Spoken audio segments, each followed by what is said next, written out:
한덕수 대통령 권한대행이 마은혁 헌법재판관 후보자를 임명했습니다. 또 열흘 뒤 임기가 종료되는 문영배 이미선 헌법재판관의 후임자를 지명했는데요. 네, 한편 트럼프 미국 대통령과 첫 통화를 마친 한대행의 역할론에도 관심이 쏠립니다.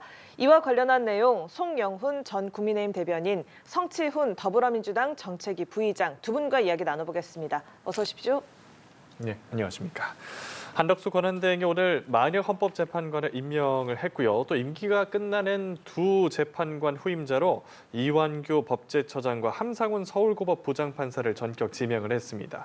먼저 두 인물을 지명한 배경이 어디에 있다 보십니까? 대통령 권한대행이 대통령 김영 목세 헌법재판관 후보자를 지명하는 것 아마 예상하신 분들이 많지는 않을 거라고 생각합니다. 그런데 헌법재판소의 공백을 장기화하지 않기 위한 부분을 많이 고려한 그런 고심의 결과물인 것으로 그 배경을 이해할 수 있는 측면은 있다고 생각됩니다. 사실은 작년 10월 17일에 국회 추천 몫의 3명의 헌법재판관들이 퇴임을 했죠. 그리고 나서 12월 31일에 2명의 헌법재판관이 임명될 때까지 헌법재판소가 6인 체제로 사실상 그 기능을 제대로 하지 못했습니다. 네. 그리고 그 이후로도 최근에 대통령 탄핵 심판이 선고될 때까지 다수의 탄핵 심판들을 처리하면서 사실 헌법소원이나 위헌법률 심판을 충분히 처리하지 못한 측면이 있죠. 그런데 4월 18일에 문영배 이미선 2명의 재판관이 퇴임하면 다시 7인 체제가 됩니다. 그러면은 그 상황에서 6월 3일에 선출되는 새 대통령이 바로 취임을 하더라도 새로운 헌법재판관 후보자를 물색을 하고 검증을 하고 인사청문을 요청하고 임명하기까지 상당한 시간이 걸려요. 그러면 헌법재판소는 또다시 한 넉 달 정도의 공백이 예상됩니다. 그런 공백을 최소화하기 위해서 물론 논란이 있을 수 있지만은 그런 정상화가 중요하다는 어떤 고심의 발로로 지명한 것이다. 그렇게 이해할 수 있는 측면이 있어 보입니다. 이제 반년 만에 9인 체제가 됐고 열흘 뒤에는 다시 7인 체제로 돌아가거든요. 그러니까요. 그러니까 전 대변인께서 말씀하신 것처럼 공백 때문에 임명한 건 아니라고 생각합니다. 왜냐하면은 작년에 말씀하신 기간 동안 6명이었고 6명이 되면은 헌법재판소의 심리나 판결을 내릴 수 없기 때문에 공백이라고 표현할 수 있는데 사실 국회 추천 몫이었던 마은혁 재판관만 오늘 임명을 했다면 그럼 7인 체제가 될 수 있거든요. 왜냐하면 4월 18일 두 분이 퇴임하면 지금의 9인 체제에서 7인 체제가 되는 것이기 때문에 충분히 공백 없이 운영할 수 있는 상황임에도 불구하고 이렇게 무리하게 임명한 것. 저희가 봤을 때는 이건 한덕수 권한대행 본인의 결정이 아닐 것이다. 왜냐하면은 지금 임명된 사람들의 면모를 보면은 이완규 이분과 법제처장 같은 경우에는 윤석열 대통령의 최측근으로 알려져 있고 그리고 이 비상계엄 다음 날 윤석열 대통령과 안가에서 회동한 것으로 알려져 있는 인물인데 그렇다면은 저희가 봤을 때는 이건 사실상 파면된 대통령이 지명한 사람을 한덕수 권한대행이 대신 지명해 준 것이다. 저희는 그렇게 보고 있기 때문에 매우 위헌적이고 잘못된 지명이라고 생각하고 있습니다. 예, 지금 말씀하신 것처럼 민주당에서는 한대행의 이 후보자 지명을 명백한 위헌이라고 이야기를 하고 있고요.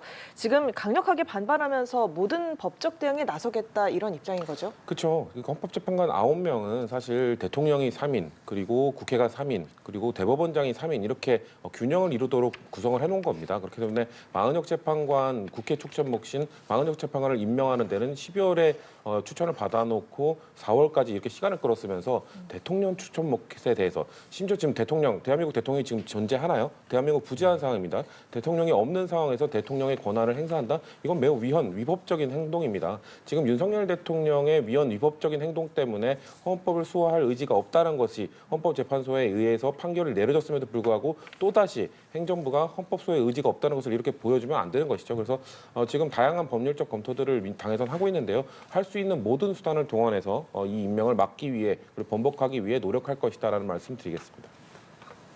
예, 반면에 국민의힘에서는 한대행이 대통령 몫을 지명한 것을 두고서 용단이다 이렇게 높이 평가를 하고 있습니다. 어떤 이유 때문인가요? 그러니까 앞서 말씀드린 것처럼 헌법재판소의 공백이 장기화되는 것을 방지하는 측면이 있죠. 사실 민주당은 그동안에 줄탄핵을 하면서 헌법기관의 공백, 그러니까 직무정지가 장기간 발생할 수 있는 상황도 초래해오지 않았습니까? 예. 그런 것을 일삼아서 해왔기 때문에 그 공백이 중요하지 않게 느껴질 수 있지만 사실은 헌법기관이라고 하는 것은 언제든지 정상적으로 작동할 수 있도록 해줘야 되는 겁니다. 앞서 7인 체제에서 정상적인 기능이 가능하다고 하셨는데 사실은 7명의 재판관이 있으면 그중에 2명만 합헌이라고 해도 위헌 결정을 못합니다. 그렇기 때문에 재판관들 간의 이견이 있을 땐 헌재가 7인 체제에서는 적극적으로 선고를 하지 않아요. 그런 것들을 고려했을 때 이번 2명의 재판관 지명은 헌재 공백을 방지하는 차원에서 의미가 있다라고 하는 것이 지금 국민의힘의 입장인 것으로 보이고, 그다음에 앞서 이제 뭐 권한쟁의나 각종의 방법들을 동원해서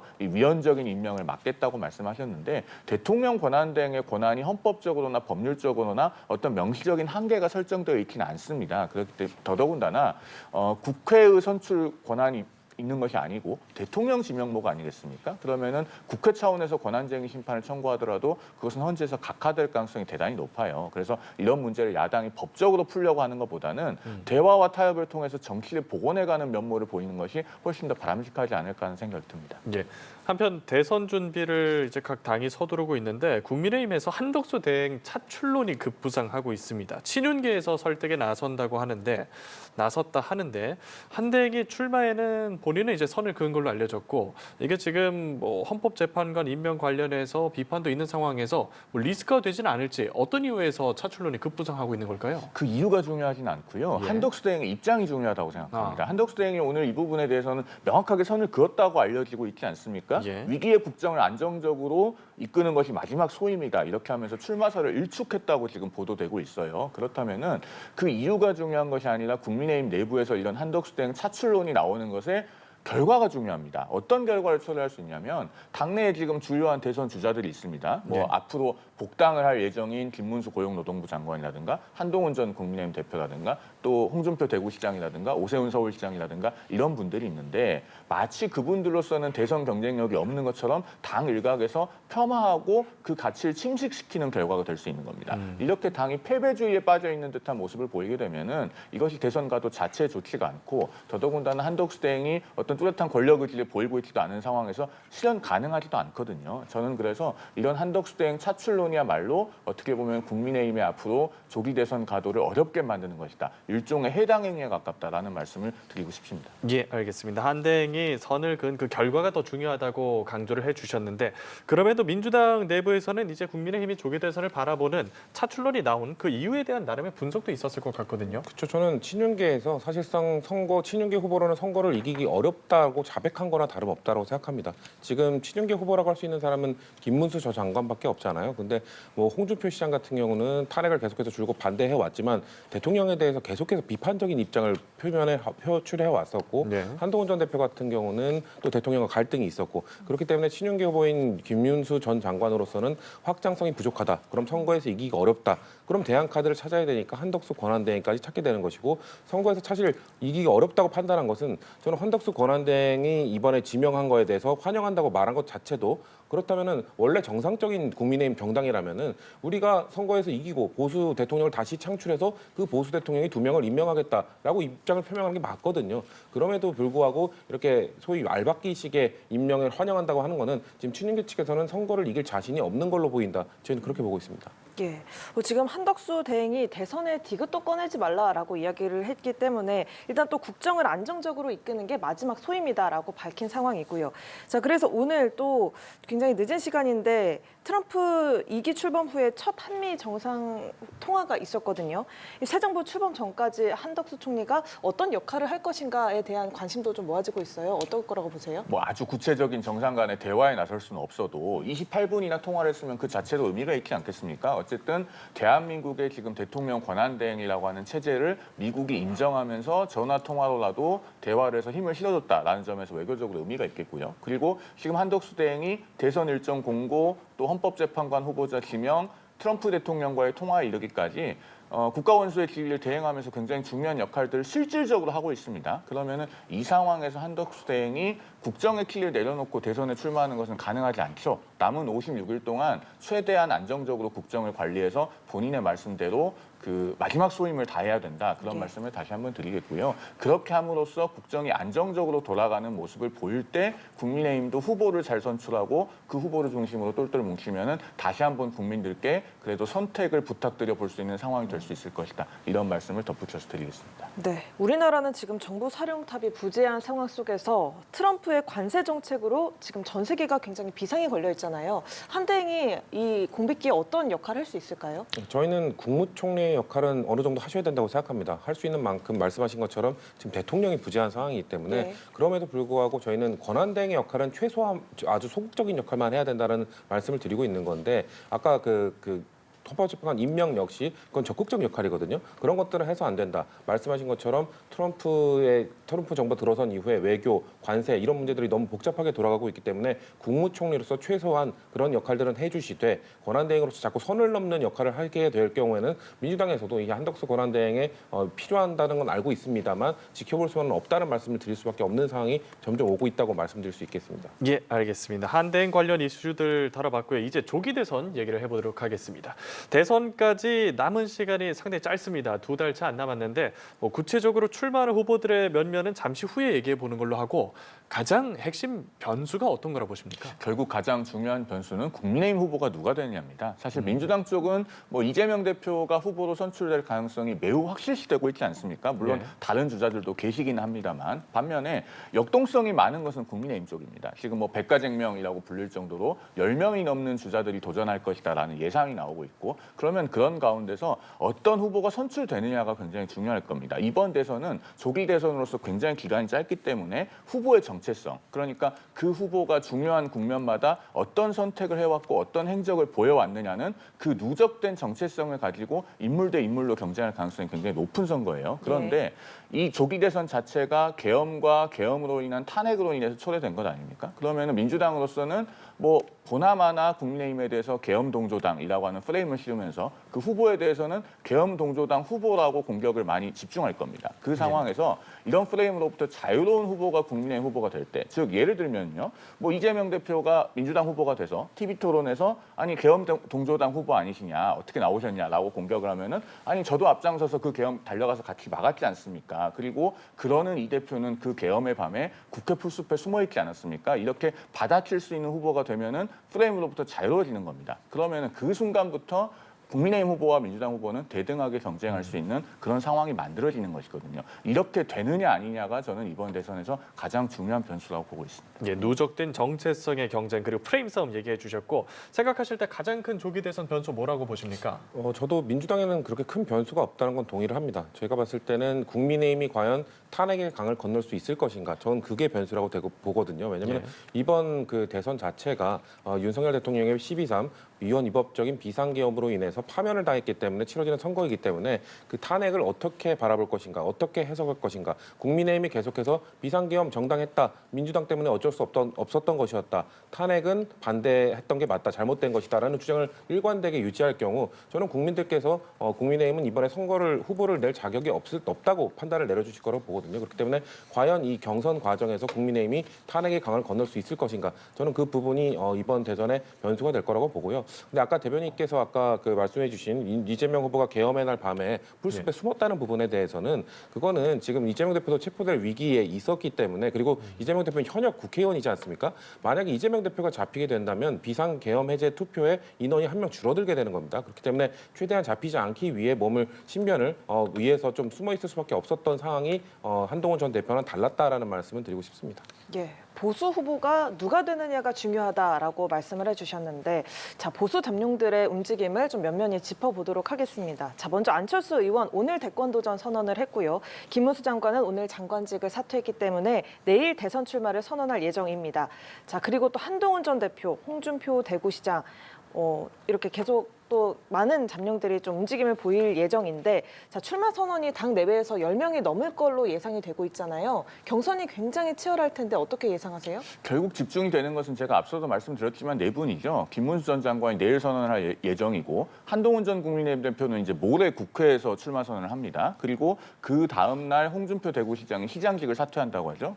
오세훈 서울시장의 일정은 아직 정해지지 않은 것 같은데 어쨌든 이 네 분에게 관심이 집중될 거예요. 그런데 제가 봤을 때 국민의힘 후보가 가져야 될 필요 조건이 세 가지가 있습니다. 첫째는 12월 3일 비상계엄에 명확하게 반대하고 그것을 행동으로 보여줬을 것. 그리고 그 계엄 이후에 계엄으로 인한 잘못을 바로잡기 위한 적극적인 노력을 했을 것. 그다음 마지막 세 번째는 지금 명태균 리스크로 대표되는 각종 사법 리스크로부터 자유로울 것. 이 세 가지입니다. 특히 세 번째는 이걸로부터 자유롭지 않으면은 대선 후보가 되더라도 본선 기간 내내 사법 리스크로 공격받다가 선거가 끝날 수가 있거든요. 그러면은 이런 필요 조건을 갖춘 후보라는 것을 설득을 하고 동시에 지금 당 지지층은 광범위하게 이재명 대표만큼은 대통령이 되지 말아야 된다라고 하는 그 공통 분모를 갖고 있기 때문에 내가 나가면은 이재명 대표를 확실하게 이길 수 있다라고 하는 그 확신을 당원과 지지층들에게 심어주는 것이 굉장히 중요하다 이렇게 생각이 됩니다. 아마 각 후보들의 출마 선언에서 이런 부분들이 많이 방점이 찍힐 걸로 봅니다.